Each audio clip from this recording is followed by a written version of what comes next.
มาโอ้ใบมะข้ออ่อนเนาะมีบ่เป็นแข้งห่ำฮะ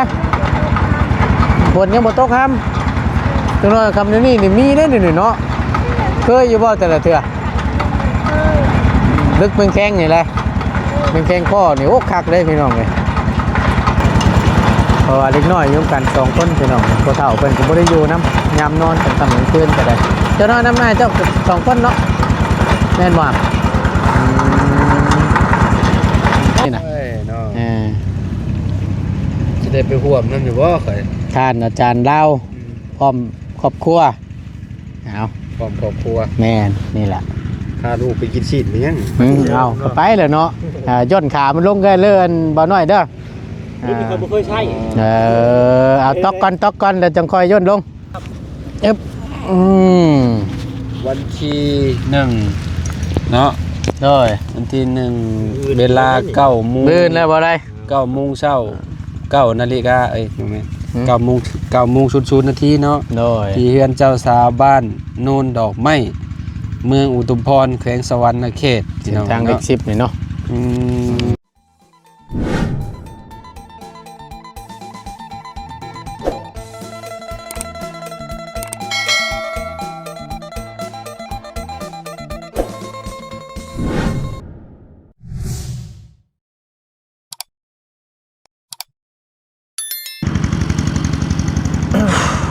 เฮ้ย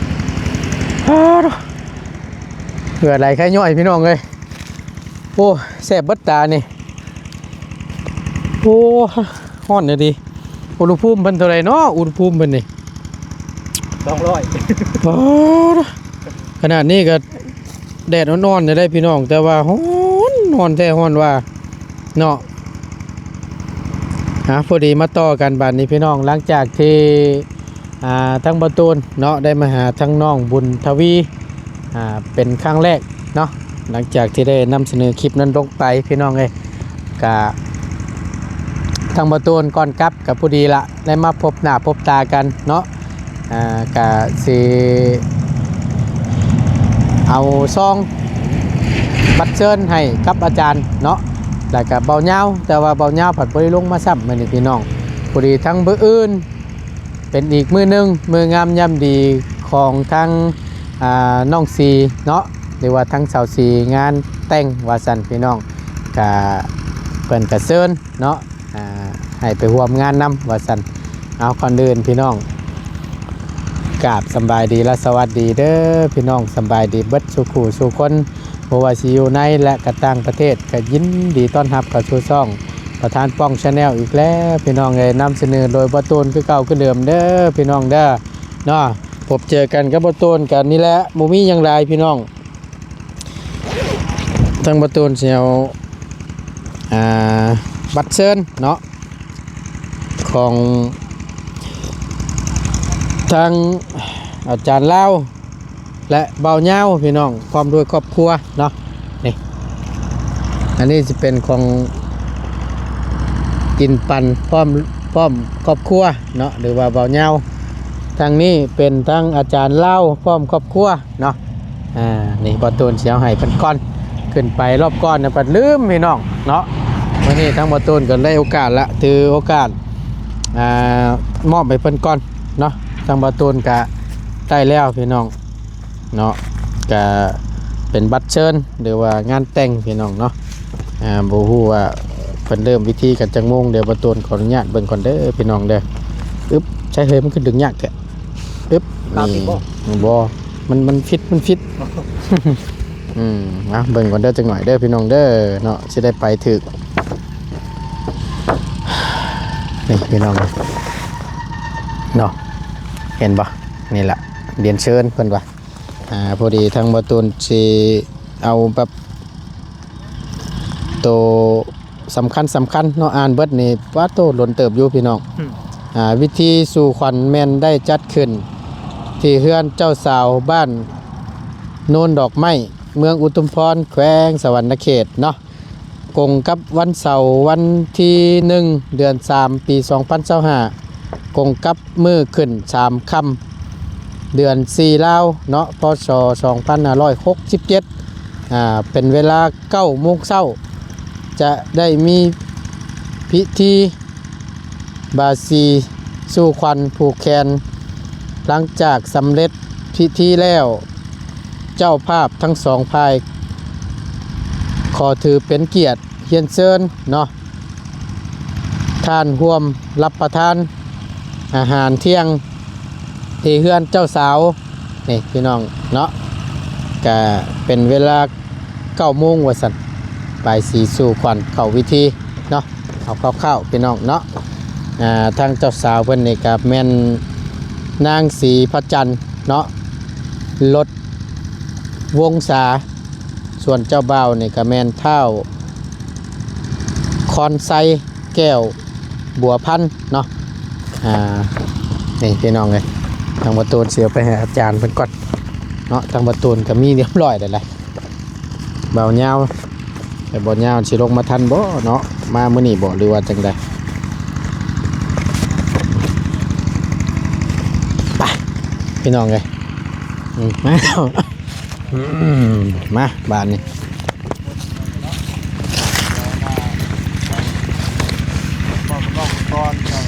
สีมือนี่เป็นมือชันวันดีไก่เศรษฐีผู้อุตโสบ่ละมานำบ่มื้อนี่ตุจ่าปะลุงกันเด้อ ทุจ้าไว้ ตุจ่าปะลุงกัน ทุจ้า มานำพ่อได้พี่น้องเนาะมื้อนี้ก็ได้โอ้ยฮ้อนแท้ๆน้องวาสนาเนาะมาหม่องน้องบุญทวีเนาะฮ้อนบ่นางบ่ละเอ้ยมัดผมแจ็คงามแท้อันนี้3แจ็ค4แจ็คอันนี้เฮ้ยโอ้ยเนาะเอาพี่น้องเอ้ยก็ได้น้ำหมูอยู่บ่นี่ยังอยู่ ได้แล้วมั้ง ได้แล้วบ่ไปแล้วว่ามื้อ เอาอีก2 ใบ บ่ อีก2 ใบ บ่ฮู้มื้อใดสิมีคือหมู่แนวนี้น่ะ เฮ้ยยังหึง โอ้ยังเฮิงอยู่ว่าซั่น ยังบ่เจอใช่ ยังบ่เจอหวาเนื้อคู่ยังบ่เกิดบ่เฮ้ย ยัง เห็นว่าก็ได้ เอาได้นี่เด้อบ่อยากมีคือหมู่เด้อมีได้ชื่อลงอยู่นี่น่ะ พี่น้องไอ้กาทั้งบ่ต้นสิเอาให้ทั้งอาจารย์ผู้ดีบาดนี่เนาะก็มาฮอดจอดถึงเด้มาอาจารย์บาดนี้พบหน้าพบตาแล้วโอ้ยเบิ่งได้กันงามไหม สิฮักตำหัวเจ้านั่นเด้อ เบิ่งเนี่ยได้เด้อโดยทางบ่อไรนำเนาะพอดีอาจารย์ได้เอาได้พ่อแล้วก็บาดนี้ก็ อย่างานแต่งไปอีกบัด โหมีแล้วเหรอขาดบ่ได้ได้นี่น่ะ เอ้ยเนาะ อ่า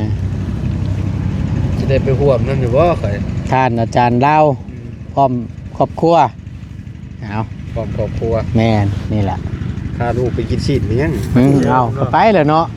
ย่นขามันลงได้เลยอันบ่น้อยเด้อ นี่มีคนบ่เคยใช้ เอาตอกก่อนแล้วจังค่อยย่นลงอึ๊บวันที่1เนาะ โดย วันที่1เวลา9 โมง บื้นแล้วบ่ได้ 9 โมงเช้า9 นาฬิกาเอ้ยบ่แม่น9 โมง00 นาทีเนาะ โดย ที่เฮือนเจ้าสาวบ้านโนนดอกไม้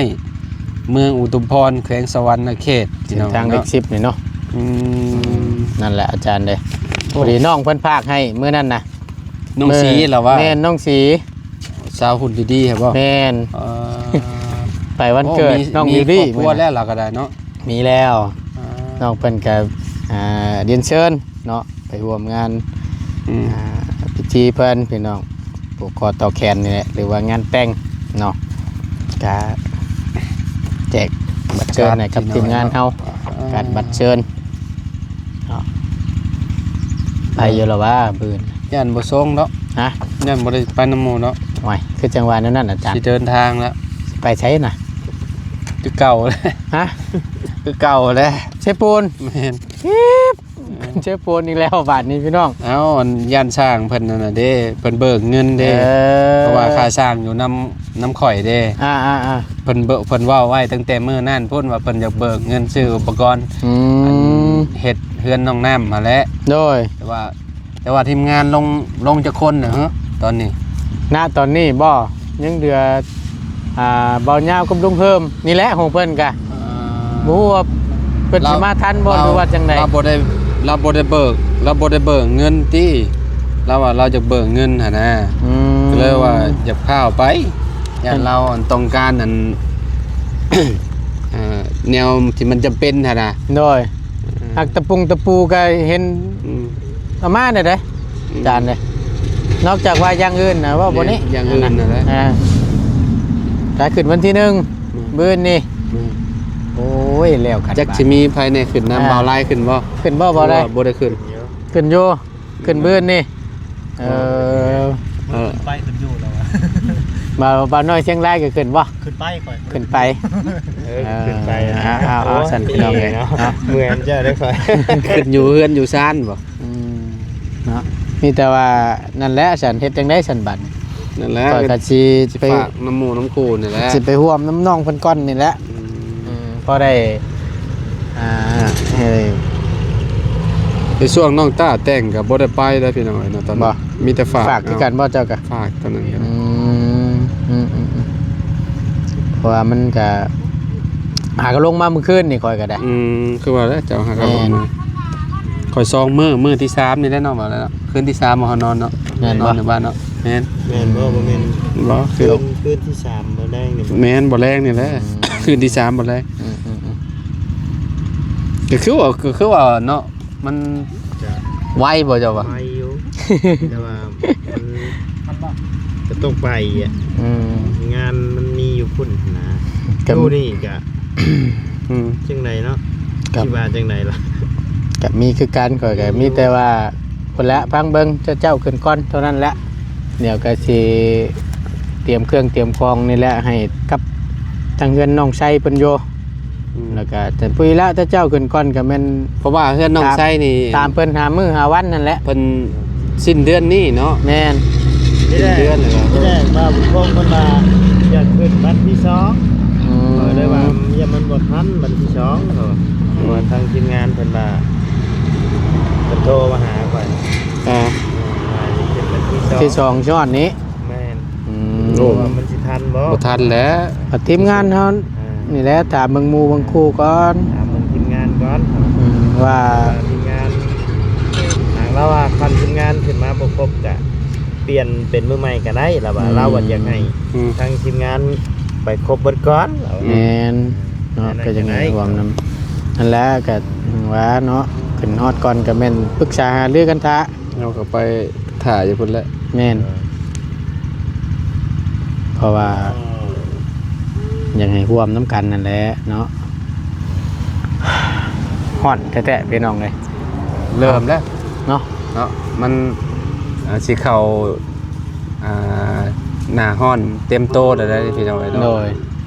เป็นซีลาวเลยเด้เนาะ แม่นเดือน4แล้ว เดือนซีลาวเลยได้พี่น้องอีกบ่ลนนี่ก็แม่นหน้าฝนเด้นี่ ดำนาอีกติ อาโกยไวแท้ ข้าวเก่า ก็ ยังกินบ่ทันเบิดอยู่ ๆหวยคายนะเจ้ย เนาะคายแบ่งกันนะนี่บ่ยากนะสำนั้นน่ะ โอ้แม่นข่อยกินข้าวใหม่ก่อน เออโอ้เขา ค่อยเบิด ได้นี่นี่ ค่อยหาก็สิกินข้าวใหม่ได้ข้าวเก่าหาก็เบิด ก่อยนะกินข้าวใหม่ก่อนก่อนนะ อืม มาเมียว่าโอ้อยากกินข้าวใหม่ได้ป่ะไปซีข้าวใหม่ก่อน โดย ข้าวเก่ายังบ่เบิดบัด เปิดโย สิมากินบัดนี้เรื่องเฮ้ออยู่ โยมันก็เบิดเยื่อเบิดยางด้วยกันเนาะมัน ผ่าน ปีต่ มา อ เป็น ปีแห ปี ละ เนี่ยมันจะเป็นอย่างเนาะข้าวเก่าเนาะ แม่ มันเหลืองไปแล้วเนาะ โดย ถ้าปลาไว้ดนนี่เฮ้ยคัก มันสิเหลืองรีเหรอพี่น้องเหลืองจะบ่อยากพุ่นแหละ เข้าเบิดยาง เรื่อง เด้ เรื่องนี่ชื่อบ่พอแข็งอีก แม่นเบิดคุณภาพ กินก็บ่แซ่บแล้วข้าวใหม่เวลาอันเกี่ยวขึ้นปุ๊บแล้วเนาะเอาตากแล้วไปซีรถโอ้ตัวคักเลย มา เดี๋ยวหอมกรุบๆดิ โค่อยเกลือกิน ก็ยังแซ่บแม่ แม่น แต่ข้าวเก่าเลยเนาะมันเหลืองมันเลี้ยงไปเลยก็แล้วก็คิดมันบ่แซ่บขาย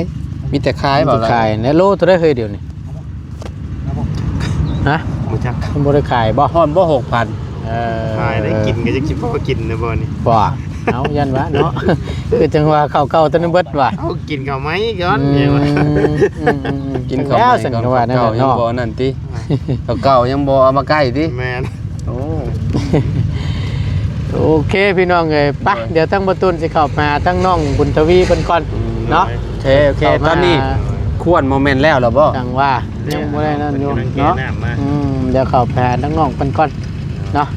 มีแต่ว่าเอาซองให้ทั้งอาจารย์ลาวนี่แหละพี่น้องเอ้ยเนาะก็ เด้อพี่น้องเด้อ โดยไป พี่น้องโดย มาเบิ่งอีกครั้งก่อนเนาะพี่น้องไก่น้อยเราเสียวเซลอยู่นี่ถวยบวง เฮ้ยบักหล่าเอ้ยเนาะปากันอยู่ครูทางกระมังถวยช้อนเป็นเบัดจำนี่บ่หรือว่าจังไดนี่กระทางน้ำพี่น้องเลยเนาะพอได้ขันมองล่างถวยล่างบวงว่าสั้นซะประตูนขออนุญาตย่างรอเบิ่งอีกสักครั้งหนึ่งเด้อพี่น้องเนาะอันนี้ซีเมนต์เล่าใกล้เพิ่นบ่นี่หรือว่าจังไดนี่อยู่ใกล้แคมทางติดถนนใหญ่เลยพี่น้องเนาะรถผ่านไปผ่านมาเข้าใกล้เพิ่นเนาะ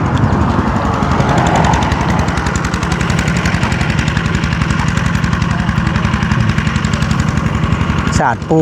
บ่มีแต่เสื้อว่าซั่นชาดบ่ปูเสื้อปูแต่เสื้อนี่ก็สิขาดแล้วพี่น้องเนาะโอ้ทั้งนั้นแกกำลังเงินเป้าบ่หรือว่าจังได๋เดี๋ยวไปเบิ่งนำกันอีกครั้งนึงเนาะเสียงสิหลังเนี่ยเด้อพี่น้องขอโทษขออภัยนำหลายๆเด้อเริ่มละ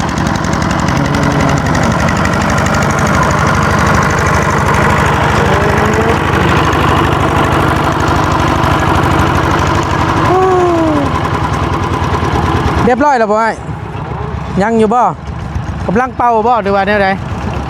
อ๋อกำลังควนบ่จักเม็ดเลยนี่ตั้งเบิด30 เมตรพี่น้องเลยน้องกากำลังเจาะเนาะควนว่าซั่นจะแม่นฮ้อนมื้อนี้ก็ได้ในราคาเท่าไหร่นี่ไอ้ในราคาเท่าไหร่นี่จ้างจักล้านรายได้เป็นเงินบาทเลยทุกที่เลยเอาไปเป็นพันแต่บาทนี่ผมบ่มีผู้ตั้งหน้าหาบ่ได้ไล่ต้องตั้งหน้ายังเลยอ๋อเป็นไล่เก็บพันอ๋อบวกอยู่ในหันเลยเนาะเอาง่ายๆปกติก็6,000เนาะ6,000 บาทไอ้ก็คือน้ำเขาจะไอ้เขาเพื่อนเขาทำเองนะ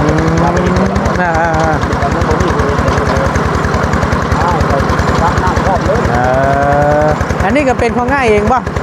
โอ้รถเจาะนี่เลยโอ้เนาะกักแล้วสั่นแต่ว่าปกติเนี่ยไปเจาะอยู่แต่ละหม่องเนี่ยมันเจ้าของเงินตั้งน้ำให้มัน6,000อันนี้ตังเราตักน้ำให้ว่าท่านชะเนาะเลย7,000ว่าสั่นของลุงคนเองบอก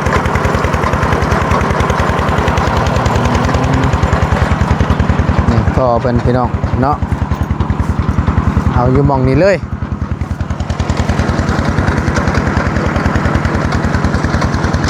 ห่อนแต่ต่อ PVC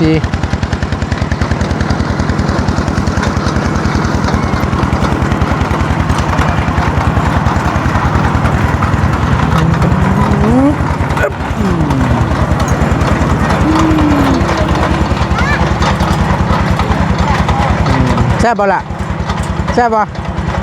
สบายดีอีกรอบลูกสบายดีบ่ฮะโดยสบายดี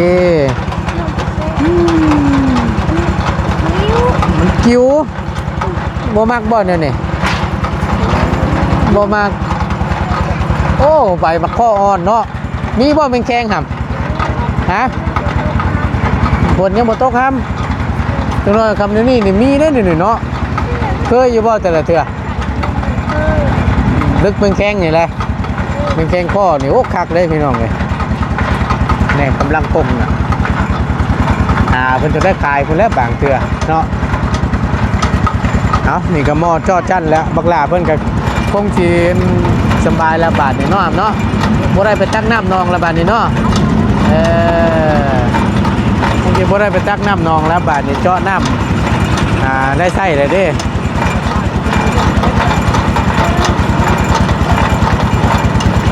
เพราะว่าเล็กน้อยอยู่กัน2คนพี่น้องบ่เฒ่าเพิ่นก็บ่ได้อยู่น้ำยามนอนกันค่ำกลางคืนก็ได้เจ้านอนน้ำนายเจ้า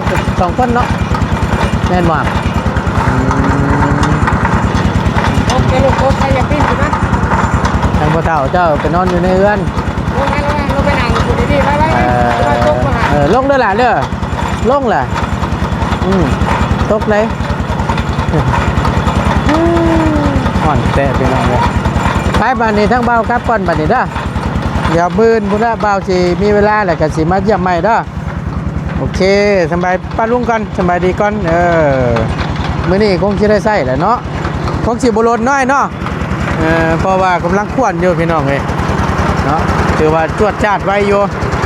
เอาดีอกดีใจน้ำหลายๆเด้อเนาะผู้รักผู้ใหญ่เพิ่นซอยมาในช่องทางใดก็ดีใจน้ำทั้งบ่ตูนก็ได้เนาะขั้นตอนแรกแม่นเจาะน้ำพี่น้อง